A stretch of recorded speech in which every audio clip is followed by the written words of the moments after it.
Hi friends, അപ്പൊ എല്ലാവർക്കും ഒരു പുതിയ ട്യൂട്ടോറിയലിലോട്ട് വീണ്ടും സ്വാഗതം ഗൈസ്. അപ്പൊ നമ്മൾ ഇത് നോക്കാൻ പോകുന്നതെന്ന് പറഞ്ഞു കഴിഞ്ഞാല് നമ്മുടെ നോട്ട് പാഡില് ടൈപ്പ് ചെയ്ത് വെച്ചിരിക്കുന്ന കണ്ടന്റ് അല്ലെങ്കിൽ ഒരു നോട്ട് പാഡ് ഫയല് നമുക്ക് ഇഷ്ടമുള്ള ലൊക്കേഷനിൽ എങ്ങനെ സേവ് ചെയ്യാം എന്നുള്ളതാണ്.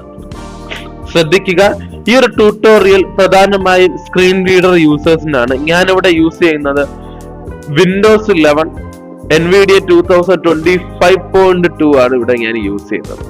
അപ്പൊ നമുക്ക് നേരെ വീഡിയോയിലോട്ട്. ആദ്യമായിട്ട് തന്നെ വിൻഡോസ് കീ പ്രസ് ചെയ്ത് സ്റ്റാർട്ട് വിൻഡോ ഓപ്പൺ ചെയ്യാം. ഓക്കെ, ലേശം സ്പീച്ച് റേറ്റ് കുറയ്ക്കാം. ഓക്കെ, ഞാനിവിടെ സ്റ്റാർട്ട് വിൻഡോ ഓപ്പൺ ചെയ്തു. അത് കഴിഞ്ഞ് രണ്ടാമത്തെ സ്റ്റെപ്പ് എന്ന് പറഞ്ഞു കഴിഞ്ഞാൽ എന്താണ്, നമുക്ക് നോട്ട് പാഡ് ഓപ്പൺ ചെയ്യണം. അതിനായി ഞാനിവിടെ NO എന്ന് ഞാൻ കൊടുക്കുവാണ്. ഓക്കെ, നോട്ട് പാഡ് ആപ്പ് ഇവിടെ ഫോക്കസ് ആയിട്ടുണ്ട്, അല്ലെങ്കിൽ സജഷൻ ആയി വന്നിട്ടുണ്ട്. എനിക്കത് മതി, ഞാനിവിടെ എൻ്റർ ചെയ്യുന്നു. ഓക്കെ, ഞാനിവിടെ എൻ്റർ ചെയ്തു. നമുക്കിവിടെ ടൈറ്റിൽ ജസ്റ്റ് ഒന്ന് ചെക്ക് ചെയ്ത് നോക്കാം. അൺടൈറ്റിൽ നോട്ട് പാഡ്, അതായത് ഒരു ടൈറ്റിലും ഡാറ്റയും ഒന്നുമില്ലാത്തൊരു വെറും ഒരു ബ്ലാങ്ക് പേപ്പർ. ഞാനിവിടെ അജീഷ് അപ്പു എന്ന് ടൈപ്പ് ചെയ്യാം. ഓക്കെ, അജീഷ് അപ്പു എന്നിവിടെ നമ്മൾ ടൈപ്പ് ചെയ്തു. ഇനി നമുക്കിത് സേവ് ചെയ്താലോ? സേവ് ചെയ്യാനായിട്ടുള്ള എളുപ്പ വഴി എന്താണ്? Ctrl+S ആണ്. ഓക്കെ, Ctrl+S കൊടുത്തുകൊണ്ട് സേവ് ആസ് ഡയലോഗ് ബോക്സ് നമുക്ക് ഓപ്പൺ ചെയ്യാം. Save as dialog, file name, combo box collapsed, edit Alt+N selected Ajish Appu. Okay, നമുക്കിവിടെ save as dialogue box open ആയി കഴിഞ്ഞതിന് ശേഷം ഓട്ടോമാറ്റിക് ആയിട്ട് NVIDIAയുടെ ഫോക്കസ് നിൽക്കുന്നത് ഫയൽ നെയിം എഡിറ്റ് ബോക്സിലാണ്. ശ്രദ്ധിക്കുക, വിൻഡോസ് 11ലാണെങ്കിൽ ഇവിടെ ഡിഫോൾട്ട് ആയിട്ട് വരുന്ന ഫയൽ നെയിം നിങ്ങൾ ഈ നോട്ട് പാഡിൽ ആദ്യം ടൈപ്പ് ചെയ്ത സെന്റൻസ് ആയിരിക്കും. ഒരിക്കൽ കൂടി ഞാൻ പറയാം, ശ്രദ്ധിക്കുക. ഫയൽ നെയിം, അതായത് save as dialogue box open ചെയ്യുമ്പോൾ അവിടെ ഡിഫോൾട്ട് ആയിട്ട് ഒരു ഫയൽ നെയിം വരുവാണെങ്കിൽ, നമ്മുടെ ഡാറ്റയിലുള്ള ഡാറ്റയുടെ ഫയൽ നെയിം ആയിട്ട് വരുവാണെങ്കിൽ അത് വിൻഡോസ് 11 ഉപയോഗിക്കുന്നത് കൊണ്ടാണ്. ഇനി വിൻഡോസ് 10 ആണ് നിങ്ങൾ യൂസ് ചെയ്യുന്നതെങ്കിലോ അവിടെ നോട്ട് പാഡ് TXT എന്നായിരിക്കും വരിക ഡിഫോൾട്ട് ആയിട്ട്. ഞാനിവിടെ ഫയൽ നെയിം മാറ്റി അപ്പു എന്ന് മാത്രമാണ് കൊടുക്കുന്നത്. ഓക്കെ, ഇവിടെ ഞാൻ അപ്പൂസ് എന്ന് കൊടുത്തിട്ടുണ്ട്, APPUS എന്ന് കൊടുത്തിട്ടുണ്ട്. ഇനി നമുക്ക് വേണ്ട ലൊക്കേഷൻ ഇവിടെ നിന്ന് സെലക്ട് ചെയ്യാം. ഈ ഫയൽ നെയിം എഡിറ്റ് ബോക്സുമായിട്ട് ബന്ധപ്പെട്ട് നിങ്ങൾക്ക് കൺഫ്യൂഷൻ ഉണ്ടാവാതിരിക്കാനാണ് ഞാൻ ഈ വിൻഡോസ് 11ന്റെയും 10ന്റെയും കാര്യം പറഞ്ഞത്. നിങ്ങൾക്ക് അവിടെ ഫയൽ നെയിം, നിങ്ങൾ അല്ലെങ്കിൽ ഒരു ഫയൽ നെയിം കൊടുത്താൽ മതി, വേറെ കൺഫ്യൂഷൻ അടിക്കേണ്ട കാര്യമില്ല. അവിടെ നിങ്ങളുടേതായ ഫയൽ നെയിം കൊടുത്താൽ മതി. ഇനി ഞാനിവിടെ ഷിഫ്റ്റ് ടാബ് കൊടുത്ത് ട്രീ വ്യൂവിൽ വരുവാണ്. നിങ്ങൾക്ക് ഇവിടെ ടാബ് കീ കൊടുത്ത് ട്രീ വ്യൂയിലോട്ട് വരാൻ വേണ്ടിയിട്ട് കഴിയും.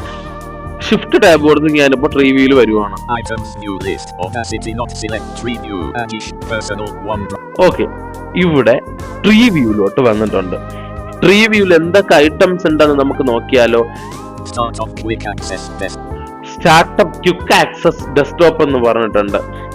നമുക്കിവിടെ കുറെ ഐറ്റംസ് പിൻ ചെയ്ത് വെക്കാൻ വേണ്ടിയിട്ട് പറ്റും. അതാണ് ഇവിടെ ഉള്ളത്. നമ്മളത് നോക്കണ്ട, കാരണം അതൊക്കെ ഇപ്പൊ നോക്കിക്കഴിഞ്ഞാൽ കൺഫ്യൂഷൻ ആവാനുള്ള സാധ്യത വളരെയധികം കൂടുതലാണ്. ഓക്കെ, ഡൗൺലോഡ്സ് ഉണ്ട്. ഞാനിവിടെ എടുത്ത് പറയുന്നില്ല, എന്തൊക്കെ ഉണ്ടെന്ന് നമുക്ക് നോക്കാം. ഞാനിവിടെ അപ്പ് ആരോ ഡൗൺ ആരോ ആണ് യൂസ് ചെയ്യുന്നത്. ശ്രദ്ധിക്കുക, ഇവിടെ ഫസ്റ്റ് ലെറ്റർ നാവിഗേഷൻ വർക്ക് ചെയ്യും. Pictures, bin 1 music, bin videos, bin non-copyright new computer not one end of quick access PC expanded 1 level 1. Okay, നമുക്ക് ഇതാണ് വേണ്ടത്. This PC expand. ദിസ് PCയിൽ എത്തുമ്പോൾ തന്നെ അത് എക്സ്പാൻഡ് ഇവിടെ ആവുന്നുണ്ട്. ഇനി എക്സ്പാൻഡ് ആയില്ലെങ്കിൽ എന്ത് ചെയ്യണം? റൈറ്റ് ആരോ കൊടുത്ത് എക്സ്പാൻഡ് ചെയ്യുക. പ്രീവ്യൂവിൽ വന്നതിന് ശേഷം this PC T for this PC, T കൊടുത്താലും ദിസ് PCയിൽ വരാൻ വേണ്ടി പറ്റും.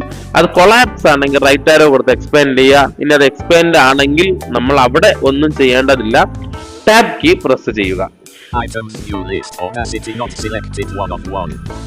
ഇപ്പൊ അവിടെ ഒഡാസിറ്റി എന്ന് പറഞ്ഞിട്ടാണ് ഇവിടെ പറഞ്ഞത്. അതായത് ഐറ്റം വ്യൂ ലിസ്റ്റിനകത്ത് ഒഡാസിറ്റി എന്നുള്ള ഒരു ഫോൾഡർ ആണ് എൻ്റെ ഇവിടെ ഫോക്കസ് ആയിട്ടുള്ളത്. നമ്മൾ പല ആളുകളുടെ സിസ്റ്റം വേറെ രീതിയായിരിക്കും, അപ്പൊ പല ഫോൾഡേഴ്സ് അവിടെ ലോഡ് ആവാനുള്ള സാധ്യത വളരെയധികം കൂടുതലാണ്. നമ്മൾ അവിടെ ബാക്ക് സ്പേസ് ഒരു 3 പ്രാവശ്യം പ്രസ് ചെയ്യുക. ഓക്കെ, പ്രസ് ചെയ്ത് കഴിയുമ്പോൾ വീണ്ടും ഐറ്റം വ്യൂ ലിസ്റ്റ് എന്ന് പറയും. ഇവിടെ നമുക്ക് ഏത് ലൊക്കേഷൻ ആണോ, ഡോക്യുമെന്റ് ആണെങ്കിൽ ഡോക്യുമെന്റ്, ഡൗൺലോഡ്സ് ആണെങ്കിൽ ഡൗൺലോഡ്സ്, അത് നമുക്ക് സെലക്ട് ചെയ്യാം. ഞാനിവിടെ മ്യൂസിക് സെലക്ട് ചെയ്യുവാണ്. M for music. Okay, music വന്നു. ഞാനിവിടെ എൻ്റർ ചെയ്ത് മ്യൂസിക് എന്നുള്ളത് ഓപ്പൺ ചെയ്യുവാണ്. ശ്രദ്ധിക്കുക, നമ്മൾ കൊടുത്ത് മ്യൂസിക്കിൽ വരികയോ അല്ലെങ്കിൽ ഡൗൺ ആരോ അപ്പ് ആരോ കൊടുത്ത് മ്യൂസിക്കിലോ ഡൗൺലോഡ്സിലോ ഏത് ഫോൾഡറിൽ വന്നാലും ആ ഒരു ഫോൾഡർ സെലക്ട് ആവുകയാണ് ചെയ്യുന്നത്. നമ്മൾ സെലക്ട് ചെയ്തതിന് ശേഷം നമ്മൾ അവിടെ എൻ്റർ കീ കൊടുത്ത് ആ ഒരു ഫോൾഡർ ഓപ്പൺ ചെയ്യുക. ഞാനിവിടെ മ്യൂസിക് ഓപ്പൺ ചെയ്യുകയാണ്. ഓക്കെ, ഞാനിവിടെ ഐറ്റം എൻ്റർ ചെയ്തു. എൻ്റർ ചെയ്യുമ്പോൾ ഐറ്റം വ്യൂ ലിസ്റ്റ് എന്ന് അവിടെ പറയുന്നുണ്ട്. ഇവിടെ ഞാൻ ടാബ് കൊടുത്ത് സേവ് ബട്ടൺ കണ്ടുപിടിക്കുകയാണ്. പക്ഷെ ഇവിടെ നിങ്ങൾ ശ്രദ്ധിക്കുക, സേവ് ബട്ടണിലോട്ട് പോവേണ്ട ആവശ്യമില്ല. Alt S കൊടുത്തു കഴിഞ്ഞാൽ ഇവിടെ സേവ് ആകും. അതായത് സേവ് ബട്ടന്റെ ഷോർട്ട് കട്ട് ആയിട്ടുള്ളത് Alt S ആണ്.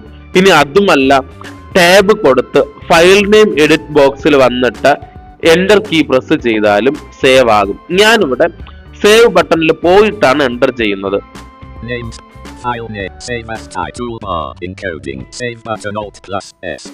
Save button Alt+S. ഞാനിവിടെ എൻ്റർ കീ പ്രസ് ചെയ്യുന്നു.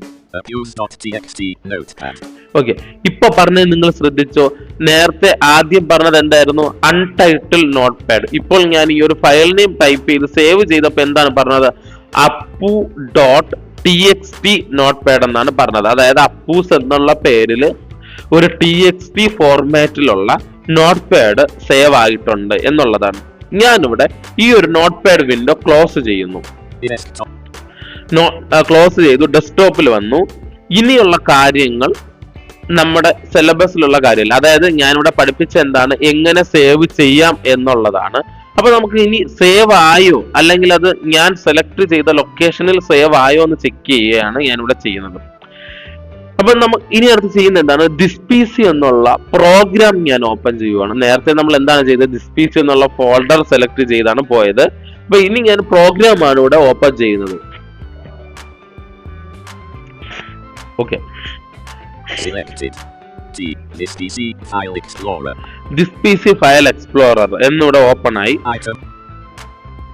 ഇത് സേവ് ചെയ്യുന്നതുമായി ഒരു ബന്ധം ഇല്ലാത്ത കാര്യമാണ്. നിങ്ങൾ കൺഫ്യൂഷൻ അടിക്കേണ്ട കാര്യമില്ല. ഇനി നമുക്ക് ഇവിടെ M for music കൊടുക്കാം. മ്യൂസിക് വന്നു, എൻ്റർ ചെയ്യാം.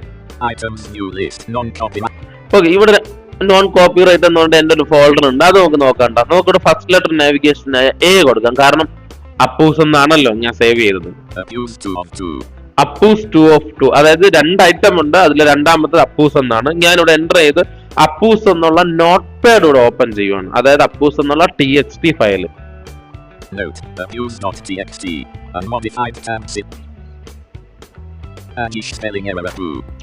അജീഷ് അപ്പു എന്നിവിടെ പറഞ്ഞിട്ടുണ്ട്. അപ്പൊ നമുക്ക് ഇന്നത്തെ കാര്യം മനസ്സിലായല്ലോ. എന്താണ്? അപ്പൂസ് എന്നുള്ള ഒരു ഫയൽ നമ്മള് മ്യൂസിക്കിനകത്ത് സേവ് ചെയ്തു. ഒരിക്കൽ കൂടി ഞാൻ പറയാം. Start window, note pad, type datas, save as dialogue box, preview, expand DisPC, item view list, നമുക്ക് വേണ്ട ലൊക്കേഷൻ സെലക്ട് ചെയ്യുക, example document, enter, save button, enter. ഇത്രയേ ഉള്ളൂ സേവ് ചെയ്യുക എന്നുള്ളത്. അപ്പം ഇത് നമുക്ക് എൻ്റെ രീതിയാണ് ഞാനിവിടെ പറഞ്ഞത്. അതായത് എനിക്ക് മ്യൂസിക് ആയിരുന്നു വേണ്ടത്. നിങ്ങൾക്ക് ഏത് ലൊക്കേഷൻ ആണോ വേണ്ടത് അത് ഐറ്റം വ്യൂ ലിസ്റ്റിൽ നിന്നും സെലക്ട് ചെയ്യുക. ഇന്നത്തെ ട്യൂട്ടോറിയൽ ഇത്രയേ ഉള്ളൂ. നിങ്ങൾക്ക് എന്ത് ഡൗട്ട് ഉണ്ടെങ്കിലും കമന്റിലൂടെയോ അല്ലെങ്കിൽ എന്നെ നേരിട്ടോ ചോദിക്കുക. എനിക്കറിയുന്ന കാര്യങ്ങൾ ഞാൻ നിങ്ങൾക്ക് പറഞ്ഞു തരുമെന്ന് പറഞ്ഞുകൊണ്ട് നിങ്ങളുടെ സ്വന്തം മജീഷ്. Bye bye.